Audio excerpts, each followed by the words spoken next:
आलो आहोत सासवड, उदाची वाडी सासवड पुण्याजवळ आहे आणि इथे एक अत्यंत महत्त्व प्रकल्प आहे ज्याचं नाव आहे समृद्धी सेंद्रिय गांडूळ खत प्रकल्प आणि हा उद्योग इथे चालवण्यात येतो आणि या प्रकल्पाची वैशिष्ट्य म्हणजे 5 राज्यातला हा पहिला असा प्रकल्प आहे, सेंद्रिय खत आहे आणि हे खत वापरल्याने तुमच्या उत्पादनामध्ये विशेष करून शेतकरी लोकांना 5 पटीने याचं उत्पादन क्षमता वाढते आणि या प्रकल्पाविषयी संपूर्ण माहिती आपल्यासोबत आहेत विजयाताई आणि कमलेश दादा.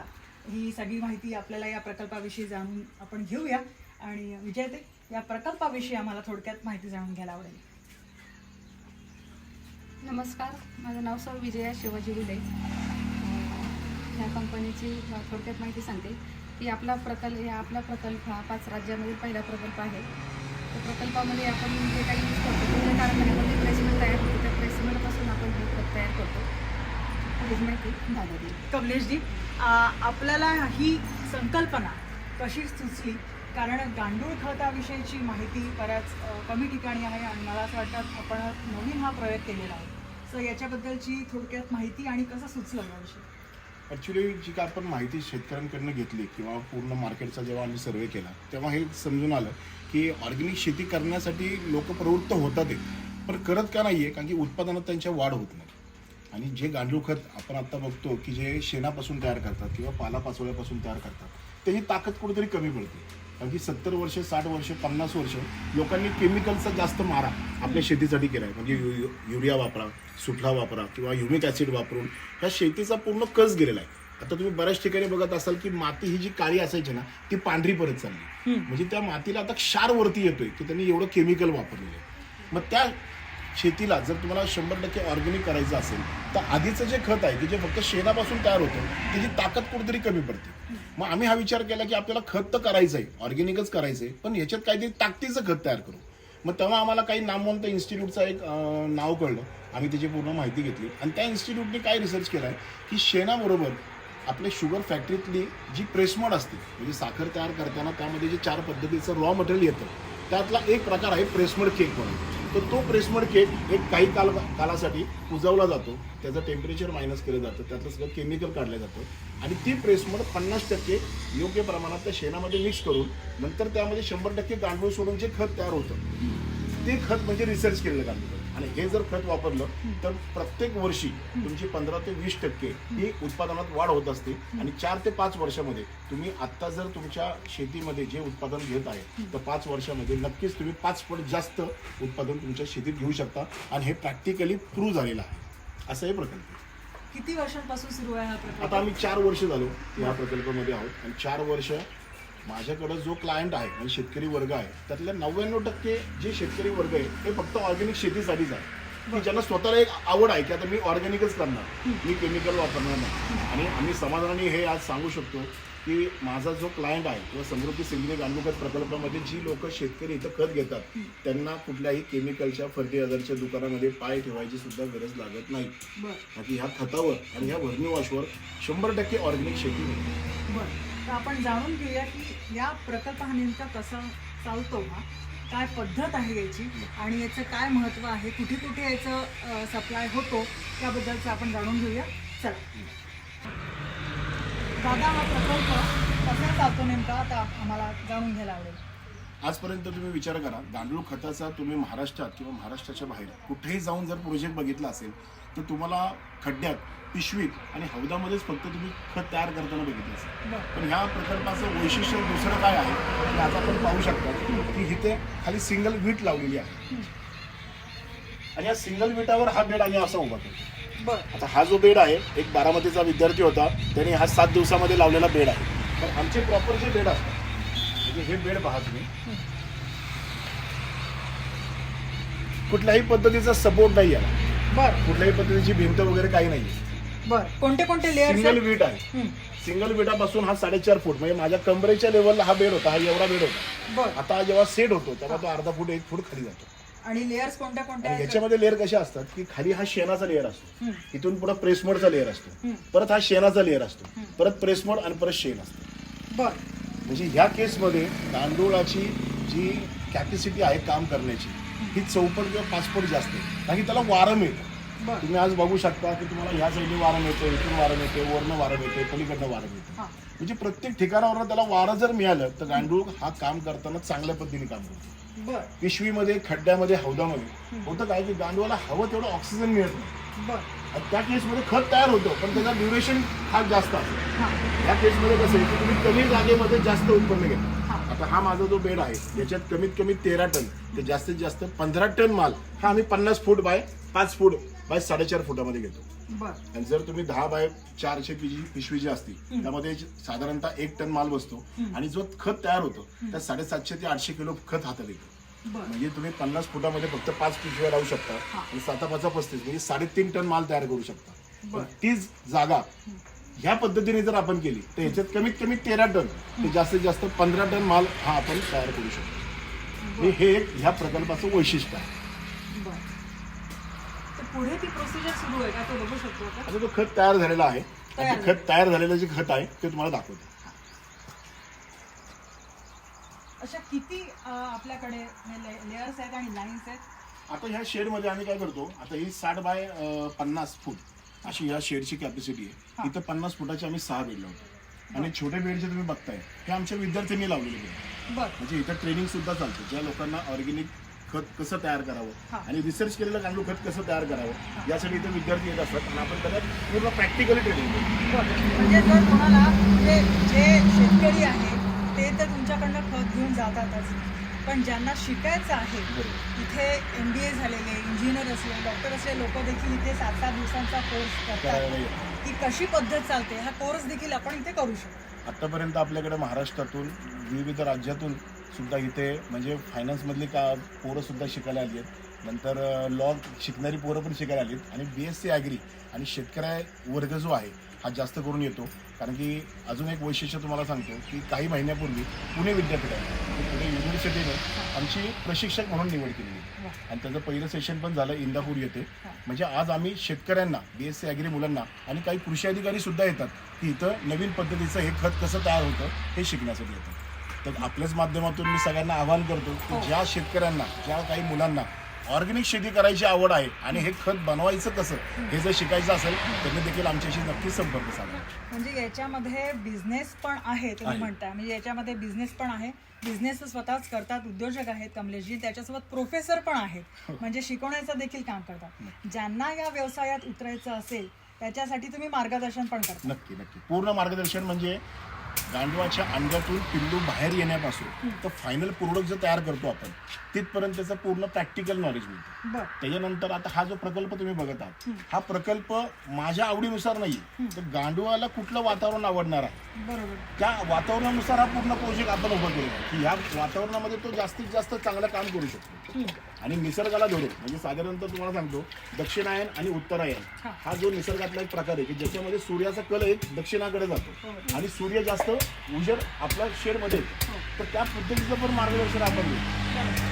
पूर्व पश्चिम कशी आणि दक्षिण उत्तर कसं पाहिजे वारा किती शास्त्रोक्त पद्धतीने तुम्ही हे सगळं मांडलेलं आहे. त्या पद्धतीने आपण त्यांना नॉलेज देतो. आणि याच्याही पेक्षा पुढं की जेव्हा तो प्रकल्प त्या मुलाला करायचा असेल तर येणाऱ्या कस्टमरला त्याला खताचं प्रमाण देता आलं पाहिजे. कारण भारतीय शेती जी आहे आपली ही 25 दिवसाच्या शेतीपासून तर 1.5 वर्षाची शेती सुद्धा इथं होती.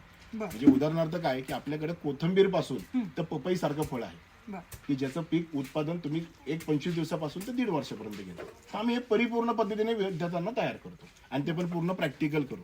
बर आपण पुढे ती प्रोसिजर जाणून घेऊया. दाखवतो. आता आपण पाहिलं की जेव्हा आपण बेड उभा करतो आणि त्याच्यावर जेव्हा गांडूळ सोडले जातात म्हणजे आमच्याकडे आम्ही एक स्वतःचा रिसर्च केलेला आहे की 50 फुटाच्या बेडला आम्ही 125 किलो गांडूळ सोडतो आणि तेव्हा त्यातनं जे खत तयार होतं हे पूर्ण काळं भोर आणि ताकदीचं खत म्हणजे ज्याला आम्ही 24 कॅरेटचं खत म्हणतो. म्हणजे 40 दिवसाच्या बॅच मध्ये आम्ही जे खत तयार करतो ते 24 कॅरेट असतं आणि हे तर तुम्ही आता बघत आहात हे पूर्ण तयार झालेलं खत आहे. बर 0% स्मेल आणि काळं भुसभुशीत हे जे काळं सोनं म्हणतो आपण शेतीसाठी तर हा तो प्रकार आहे. आणि इथं सर्व काम हे पूर्णतः मॅन्युअली म्हणजे मॅन्युअलीच केलं जातं. कुठल्याही पद्धतीची आम्ही इथे मशीन वापरत नाही. का मशीन वापरत नाही कारण की आम्ही खत तयार करताना आणि खत देताना शेतकऱ्यांना जेव्हा खत देतो तर त्या खताबरोबर गांडूळाची पिल्लं गांडूळाची अंडी सुद्धा जायला पाहिजे. आमचा उद्देश काय की खत हे तुमच्या पिकांसाठी झालं ह्या माध्यमातून जी अंडी आणि पिल्लं जाणार आहेत गांडूळाची ती तुमची शेती डेव्हलप करणार आहे. आणि ऑर्गॅनिक शेती म्हणजे मॅडम एक साधा विषय आहे. ऑर्गॅनिक शेती म्हणजे काय की ज्या शेतामध्ये गांडूळ आहे ती ऑर्गॅनिक शेती. बर. ज्या शेतामध्ये गांडूळच नाहीये हा. तर ती शेती ऑर्गॅनिक होऊ शकत नाही. काय महत्व आहे गांडूळ खताचं आणि काय काम करतं शेतात? ज्या शेतामध्ये गांडूळ आहे सर्वात पहिले की त्या शेतात जी माती जी आहे ती काळीभोर भुसभुशीत असते. कारण की गांडूळ काय करतो की त्याच्या कॅपॅसिटीनुसार आणि हार्ड रॉक लागेपर्यंत तो पूर्ण खालपर्यंत जात असतो, वरपर्यंत येत असतो. बर. आणि जेवढी भेटेल त्याला ती माती खात असतो. म्हणजे त्या एका गोष्टीमुळे की त्याच्या भुकेमुळे तो जेव्हा ती माती खातोय तर तो पूर्ण माती खाल्ल्यामुळे ती माती भुसभुशीत झाली. बर. आता जेव्हा माती भुसभुशीत होती तर त्यामध्ये सूर्यप्रकाश जातो, त्यामध्ये वारं खेळत राहतं. म्हणजे आपल्या मातीला किंवा आपल्या मायभूमीला आहे ना त्याचा श्वास घेता येतो. बर. आणि ती ऑर्गॅनिक शेती. म्हणजे अशा शेतीमध्ये तुम्ही कुठलंही पीक घ्या त्या शेतकऱ्याला प्रॉफिटच होणार आहे. आणि ह्या शेतीमध्ये कमी पाऊस पडला तरी काय प्रॉब्लेम नाही. आणि करोडो गांडूळ तुमच्या शेतात आहे आणि त्यांचा स्वतःचा घाम जो आहे त्या घामामुळे ती अर्ध्या फुटानंतर ती शेती ओलसर आहे. म्हणजे त्याला कमी जरी पाऊस पडला तरी ती शेती प्रॉपर होणार आहे. पाणी समजा जास्त पडलं, काही ठिकाणी आपण बघतो की जास्त पाऊस पडला तर माती भुसभुशीत झाल्यामुळं ते पाणी मुरतं आणि खालच्या खाली निघून जातं. म्हणजे पिकांना जास्त त्रास होतो. थोडक्यामध्ये याच्यानी फायदा हा शेतकऱ्यांना पण आहे आणि ऊन वारा पाऊस त्याच्यामध्ये भीती जी आहे शेतकऱ्यांना भीती नाही. त्याचा काही फरक नाही. आणि जे व्यावसायिक आहे किंवा जे घेणारे ग्राहक आहेत त्यांना तब्येतीच्या दृष्टिकोनातून देखील म्हणजे सगळ्याच दृष्टीने फायदा आहे. म्हणजे आज आपण बघतो जन्म झालेल्या मुलाला देखील जितके आजार आहेत तितके आजार आधी होत नव्हते. बरोबर. म्हणजे आज गरोदर स्त्री असताना सुद्धा 9 महिने जेव्हा त्याच्या घरातली लोक त्यांना एक चांगलं पौष्टिक आहार देण्याचा प्रयत्न करतात पण तो पौष्टिक आहार न देता आजकाल जी काही शेती आहे म्हणजे तुमची केळी जरी धरली म्हणजे गरीबातला गरीब फळ कुठलं देऊ शकतो आपल्या गरोदर स्त्रीला की केळी 1 डझन आणून देऊ शकतो. बरोबर. पण ती केळी सुद्धा रात्री केमिकल मध्ये बुडवली जाते आणि सकाळी पिवळी करून आज कस्टमरला दिली जाते. म्हणजे आज आपण बघतोय की ह्या रासायनिक सगळ्या शेतीमुळं आजार पण तेवढं वाढलंय आणि आयुष्य कमी होतंय. बरोबर. म्हणजे जिथं शेतकरी 110 ते 150 वर्ष जगायचा आज तो पण त्याचं आयुष्य कमी झालं. बरोबर. आणि जिथं उत्पादन कमीत कमी 140 टन निघायचं 1 एकरामध्ये ऊसाचं उत्पादन ते उत्पादन आता 50 ते 60 टनावर आलं. बरोबर. म्हणजे केमिकलच्या शेतीने तुमच्या आरोग्याला पण हानिकारक हो. आहे आणि तुमचे जे काय माती आहे तिला सुद्धा हानिकारकच होणार. बरोबर. हा एक फरक आहे. पण मग ओळखायचं कसं? कारण की सामान्य व्यक्तीला की हे ऑर्गॅनिक आहे का नाही ओळखण्याची काही ट्रिक आहे? अशा काही एक लॅब आहे म्हणजे जेव्हा तुम्ही ऑर्गॅनिक शेती करता आणि तुम्ही 3 वर्ष गांडूळ खताची शेती करता नाही ग्राहकाला म्हणजे मार्केटमध्ये लिहून येतं की हे ऑर्गॅनिक आहे तिथेच आपण जातो पण इतर ठिकाणी देखील आपल्याला ते समजेल कसं की हे खरंच आता ऑर्गॅनिक ज्यामध्ये काही लोक आहेत की जी दिव्य आहेत की त्यांना हातात घेतलं दिसतो. म्हणजे उदाहरणार्थ धरा आणि साईज रंग आहे, साईज आहे, त्याचा वास आहे, सुगंध आहे आणि जेव्हा तो कापल्यानंतर जो आतला गाभा असतो फळांचा असू द्या किंवा भाजीपाल्याचा म्हणजे एक उदाहरण तुम्हाला सांगतो. केमिकलची शेती करताना एखाद्या व्यक्तीने जर टमाटा लावला आणि तो टमाटा फायनल मार्केटमध्ये गेला तर पहिली गोष्ट त्याचं लाईफ काय आहे आज सकाळी गेला तर त्याचा मार्केट संध्याकाळपर्यंत मिळालं तर ठीक नाही तर त्याला दुसऱ्या दिवशी तो कॅरेट त्या दलालाच्या गाड्यावर खाली करून यावं लागतं. पण उलट जर समजा ऑर्गॅनिक टमाटा कोणी केला असेल तर त्याला आज मार्केट नाही मिळालं तरी तो 1 दिवसाची कॅपॅसिटी वाढू शकतो कारण की त्याचा टमाटा आहे ना तो लुसलुशीत पडत नाही तो कडक असतो. हा एक प्रकार झाला म्हणजे त्याचं लाईफ ड्युरेशन चांगलं आहे. दुसरा प्रकार की केमिकलचा जो टमाटा आहे त्याला तुम्ही मधनं जर कापला तर आतमध्ये बरेचसे होल्स दिसतात आणि त्यातनं 1 चमचाभर पूर्ण पाणी बाहेर पडतं. तसं ऑर्गॅनिक मध्ये होत नाही. तो टमाटा जर तुम्ही कापला तर आतमध्ये तो पूर्ण घट्ट असणार आहे त्यात कुठेही गॅप नसणार आहे होल्स नसणार आहे आणि त्यातनं पाणी कमी येतं किंवा शक्य झालं तर 2 किंवा 3 थेंब पडतील पण चमचाभर पाणी नाही पडणार. ही एक ओळखण्याची पद्धत. आणि चव दुसरी गोष्ट काय की चव त्याचं लाईफ म्हणजे घरी जरी ठेवलं तर तो 8-8 दिवस जास्त चांगला राहील. आणि ऑर्गॅनिक जी फुलं असतात त्या फुलांचं लाईफ सुद्धा कमीत कमी 8-8 दिवसाचं आहे की जी केमिकलची जी आता फुलं बघतो आपण 2 दिवसामध्ये सुकून जातात. ह्या पद्धतीने ते ओळखता येतं. बरं आपल्याला फायनल प्रोडक्ट बघता येईल का? ते हो पण नक्की तुम्हाला आता हे जे आपण आता बघितली की सगळी प्रोसिजर काय प्रोसिजर आहे सगळी आणि आता हे खत म्हणजे फायनल तयार झालेलं. सो किती प्रकारचे खत आहेत आणि याच्याबद्दलची थोडी माहिती. आपल्या प्रकल्पामध्ये 3 पद्धतीचं खत तयार होतं. त्यामध्ये पहिलं खत आहे 24 कॅरेटचं खत, दुसरं आहे प्लॅटिनम कॅरेटचं खत आणि तिसरं आहे डायमंड कॅरेटचं खत. ते 24 कॅरेटचं जे खत आहे आता आपण हे बघत आहात हा फायनल प्रोडक्ट आहे माझा 24 कॅरेटचं गांडूळ खत. आता हे खत जे तुम्ही हातात घेताय पूर्ण काळभोर चहापत्ती सारखं हे पूर्ण खत आहे. याच्यामध्ये ऑर्गॅनिक कार्बन जर बघितला तर हा साधारणतः ऑर्गॅनिक कार्बन 15 ते 20 ते 22 पर्यंत याच्यात ऑर्गॅनिक कार्बन. बरं. पण याचं दुसरं वैशिष्ट्य काय की ह्याच्यामध्ये आपण 50% प्रेसमड आणि 50% जे शेण वापरतो हे जर्सी आणि म्हशीचं शेण आहे. बर. म्हणजे आता हे 24 कॅरेटमध्ये एक फरक काय असतो की हे शेण खत तुम्ही किती हातात घ्या, दाबा. पण हे त्या प्रोसिजरच्या नंतर नंतरचं म्हणजे 40 दिवसामध्ये जे आमच्याकडे खत तयार हा. होतो त्यामध्ये हा खत तयार होतो. पण ह्याच्यामध्ये गांडूळाचा अर्क जो आहे हा कमी प्रमाणात आहे, पण खत पूर्ण तयार झाले. म्हणजे ह्या खताला जेव्हा तुम्ही दाबता आणि इथं बघितलं तर साधारणतः फक्त 10 ते 20% फक्त एक जीव होणार आहे. बाकी पूर्ण हा माल हा भुसभुशीत आहे. म्हणजे ह्याच्यामध्ये गांडूळाचा अर्क किती आहे, एक नॉर्मल पद्धतीत आहे की जो प्रत्येकाच्या गांडूळ खतामध्ये असतो. हा झाला पहिला प्रकार. आता दुसरा प्रकार जो तुम्ही बघताय हे आहे प्लॅटिनम कॅरेटचं गांडूळ. म्हणजे ह्याच्यामध्ये सुद्धा आपण जे शेण वापरले हे जर्सी आणि म्हशीचं शेण आहे. 50% प्रेसमड आहे. पण ही बॅच जी आहे ती आम्ही बॅच काय करतो साधारणतः एक 80 ते 110 दिवसांची करतो. आता ह्या खतामध्ये पण बघा पूर्ण माल भुसभुशीत आहे, काळा तयार झालेला आहे. आणि हे खत जेव्हा त्या पद्धतीने आपण दाबून बघितलं तर 40 ते 60% हा एक जीव होतो. आणि त्यानंतर तो माल पूर्ण खाली करू शकता. हाताला जर तुम्ही बघितलं तर कुठेही खत लागणार नाही का की ह्याच्यामध्ये पाणी नाही, ह्याच्यामध्ये गांडूळाचा अर्क जास्त. म्हणजे तुम्ही फक्त हात झटकला तरी पूर्ण हात तुमचा नॉर्मल असतो. आणि जर ह्याच्यामध्ये पाणी असलं असतं तर तुमचा हात आज चिखलासारखा भरला असता. म्हणजे हे प्लॅटिनम कॅरेटचं गांडूळ खत आहे. याच्यामध्ये जे शेण आहे हे शेण जर्सी आणि म्हशीचंच आहे, प्रेसमड पण आहे. पण ही डबल बॅच असते. ही 40 दिवसाची बॅच नसून ही 110 दिवसापर्यंत बॅच निघली असते. ह्याच्यात गांडूळाचा अर्क जास्त आहे. ऑर्गॅनिक कार्बन ह्याच्यात जर चेक केला तर हा 25 ते 30-32 पर्यंत ह्याच्यात ऑर्गॅनिक कार्बन देतो. आता ह्याच्यातला तिसरा प्रकार जो आमच्याकडे आहे हे आपण पाहतात हे डायमंड कॅरेटचं गांडूळ. याच्यामध्ये जे शेण वापरतो तर 11 देशी विविध जातीच्या देशी गायींचं शेण हे आपण याच्यात वापरतो आणि याच्यामध्ये प्रेसमड वापरतो आणि 100 दिवसाची ही बॅच आहे. या खताचं वैशिष्ट्य आहे की याला आम्ही डायमंड कॅरेटचं खत म्हणतो. हे खत तुम्ही हातात घ्या आणि पूर्ण दाबलं 90% हा एक जीव होतो. हे तुम्ही तुमच्या हाताने सुद्धा हे सर्व करून पाहू शकता. आणि हे कुठेही पाणी हा प्रकार नाहीये, तर हा गांडूळाचा अर्क आहे. पूर्ण 90% हा एक जीव झाला. आणि तुमच्या हाताला कुठेही चिखलासारखा प्रकार नाही. तुम्ही जेव्हा हे खत टाका हात झटका बघता तुमचा हात एकदम स्वच्छ दिसतो. म्हणजे ह्या पद्धतीने इथे सुपिरियर क्वालिटी म्हणजे क्वालिटीच्या बाबतीत आम्ही कुठेही कॉम्प्रोमाइज करत नाही. कारण की शेतकऱ्यांना याचा फायदा आला पाहिजे. योग्य प्रमाणात जर हे खत वापरलं तर तुमची शेती पहिल्या वर्षीपासून 100% ऑर्गॅनिक कडे वळणार आहे. आणि पहिल्या वर्षीपासून तुम्हाला कमीत कमी 15 ते मॅक्झिमम 25% तुमच्या उत्पादनात वाढ होणार आहे. पण आता तुम्ही हे प्रकार जे सांगितले तर ते प्लॅटिनम आणि डायमंड आणि दुसरा 24 काय. सो याच्यामध्ये अमुक प्लांटलाच वापरलं पाहिजे, अमुक शेतीलाच वापरलं पाहिजे किंवा साईजमध्ये असं काही नाही ना, कोणी कुठलंही वापरू काही नाही. म्हणजे प्रत्येक प्रकारची जी आपली शेती आहे म्हणजे सर्व पद्धतीच्या फळांना, फुलांना, तरकारी, कडधान्य, ऊस, कापूस, भात मातीशी रिलेटेड तुम्ही जे काय वनस्पती लावताय किंवा जे काय पीक घेताय त्या सर्व पद्धतीच्या पिकांना हे तिन्ही खत योग्य पद्धतीने वापरलं तर उत्पादनात नक्कीच वाढतं. म्हणजे असं स्पेसिफिक काय नाही की ह्याला वापरू नका त्याला वापरू नका. बाकी गांडूळ खत कसं आहे नैसर्गिक गांडूळ खत आहे की गांडूळ ते पूर्ण शेण आणि त्याला दिलेलं मटेरियल खातोय आणि तो जी इष्टा देतोय ती इष्टा म्हणजे गांडूळ खत आहे. म्हणजे त्या इष्टेमधून जे काळं सोनं तुम्हाला मिळालेलं आहे हे सर्व अन्नद्रव्य घटकाने परिपूर्ण असं खत ज्याला म्हणतो आपण की हे सर्व पिकांना लागू होतं. आणि हे खत दिलं तर तुम्हाला इतर कुठलाही भेसळ डोस, शेण किंवा अन्य फर्टिलायझर आपल्या पिकांना द्यायची गरज लागत नाही.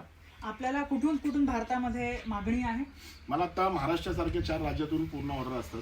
ज्यांना 100% ऑर्गॅनिक शेती करायची किंवा 100% ऑर्गॅनिक शेतीकडे त्यांची वाटचाल आहे असा 4 वर्षापासून माझा कस्टमरचा बेस आहे की जो पूर्ण महाराष्ट्रातून इकडे येतो, पूर्ण माल बघतो आणि आपल्याकडनं माल घेऊन जातो. तरी तुम्हाला काय वाटतं, तुम्ही देखील उद्योजिका आहात आणि या प्रकल्पामध्ये तुम्ही देखील एक भागीदारी आहात. सो एक महिला व्यावसायिक म्हणून या सगळ्या व्यवसायाकडे कसं बघता आणि जर महिलांना व्यवसाय करायचा असेल तर त्यांना तुम्ही काय मेसेज द्याल? खूप छान माहिती याची देऊ शकते महिलांना मी की एक सेंद्रिय शेती कोणत्या पद्धतीने करायची, कशामार्फत करायची, कशी करायची याची माहिती देऊ शकतो. आता आउटडोर इंडोरचं तर हे झालेलंच आहे की ह्याच खतापासून आपण आउटडोर इंडोरचं जे करतो. आता काही महिला अशा असतात की त्यांना शेती खूप करूशी वाटते, पण ते मार्गदर्शन भेटत नाही आणि घरगुतीसाठी ते करू शकतात. तर अशा बायकांना बचत गटामार्फत किंवा अशा ज्या लेडीज आहेत की जेणेकरून त्यांना शेती करायची, इव्हन टेरेस गार्डन करायची किंवा बाल्कनी गार्डन करायचं, तर त्याच्यासाठी प्रॉपर आता जे तुम्ही आपण अगोदर जे पहिला आउटडोर इंडोरसाठी प्लॅन, तर त्याविषयी मी महिलांना व्यवस्थित मार्गदर्शन करू शकते. तर तुम्ही घरगुती पण शेती कशी करू शकता याची पण तिथे प्रॉपर आपण सगळी शेती. आपल्या या प्रकल्पामध्ये देखील आपण अनेक महिलांना इथे व्यवसाय दिलेला आहे आणि तुम्ही नोकरीवर देखील ठेवलेला आहे. किती जणांची टीम आहे आता इथे? आता पूर्ण 10 जणांची टीम इथे काम करते. बरं, त्याच्यामध्ये महिलांचं देखील महिलांचं भरपूर आहे. कसं आहे की महिलांना धान्य निवडणे, चालणे किंवा सारवणे या सगळ्या सवयी असतात. इथे जास्त करून या प्रकल्पामध्ये पुरुषांचं काम नाही, म्हणजे फक्त गाडी लोड करणे इथेच फक्त पुरुषांचं काम आहे. बाकी सर्व महिला वर्ग आता आपण बघत आहात की 4 वर्षापासून हीच फॅमिली आपल्याकडेच पूर्ण येते आणि हे पूर्ण आम्ही प्रोजेक्ट त्यांच्याकडनंच राबवून घेत असतो किंवा करून घेत असतो. बरोबर. ज्या ज्या महिलांना नवीन काही उद्योग करायचा असेल किंवा ज्यांना समृद्धी सेंद्रिय यांच्यासोबत जोडायचं असेल, काही बचत गटाच्या महिला असतात किंवा ज्यांना नोकरी हवी किंवा ज्यांना व्यवसाय हवा आहे, त्यांनी नक्कीच त्यांना संपर्क साधायला हवा.